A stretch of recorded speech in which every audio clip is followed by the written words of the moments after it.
This is the Star News Brief. I'm Leah Ubaga.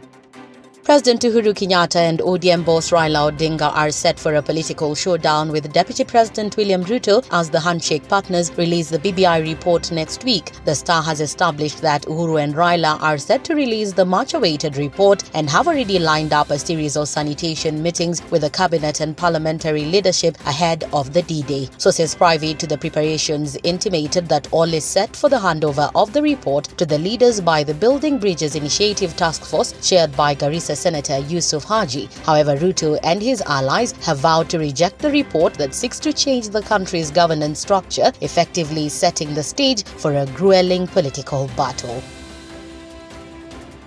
Get a copy of the Star by subscribing to our e-paper for only 10 shillings by dialing *550*3#. The Judicial Service Commission will be meeting today, where a decision could be taken to declare a vacancy in the office of the Chief Justice. Chief Justice David Maraga is expected to leave office in January, and the JSC wants to recruit his successor before he leaves. The Star has learned that the JSC will be taking the decision today and set out a calendar for the replacement of the Chief Justice. A number of judges on the Supreme Court bench are expected to seek the position.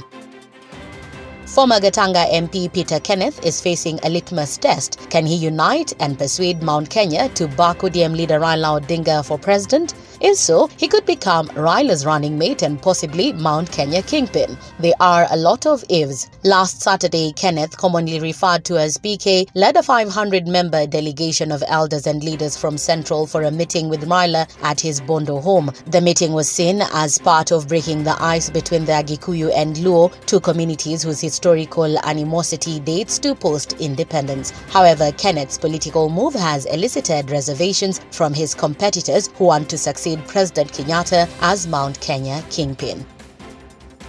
The Ukambani and Western voting blocs will be key factors in the presidential race between Deputy President William Ruto and ODM leader Raila Odinga. The two regions are emerging as the new battlefronts in a scenario that may play out if the Building Bridges initiative yields a referendum. It is unknown if Wiper leader Kalonzo Musyoka and NC boss Musalia Mudavadi will run on their own in the race to succeed President Uhuru Kenyatta. A recent meeting between the two at a Nairobi hotel, together with former Deputy Speaker Farah Maalim, has sparked talk of a pact. The uncertainty of their bids has made it difficult to project how voters from the regions will align themselves, as well as in which new territories the two leaders will make inroads.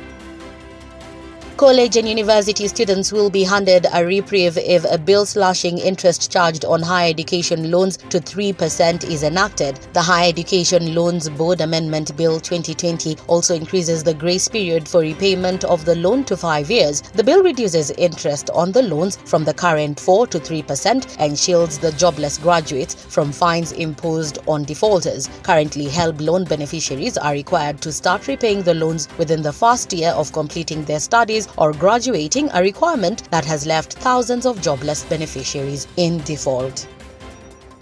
Lawmakers have rejected the bid by the Interior Ministry to tighten betting laws to provide for punitive measures to discourage the trade. Cabinet Secretary Fred Matiang'i sought to give the Gaming Authority and the police the power to conduct security checks, vetting and due diligence in respect of gaming activities. The Interior CS further proposed stringent criteria for vetting applications, including conducting background checks on companies and persons seeking to conduct gaming business. The ministry wanted applicants to obtain certificates of good conduct, be 50% owned by Kenyans for foreign firms, and bank their proceeds in local financial institutions. But the National Assembly Sports Committee, in a report following a review of the bill, said the proposed powers might be abused.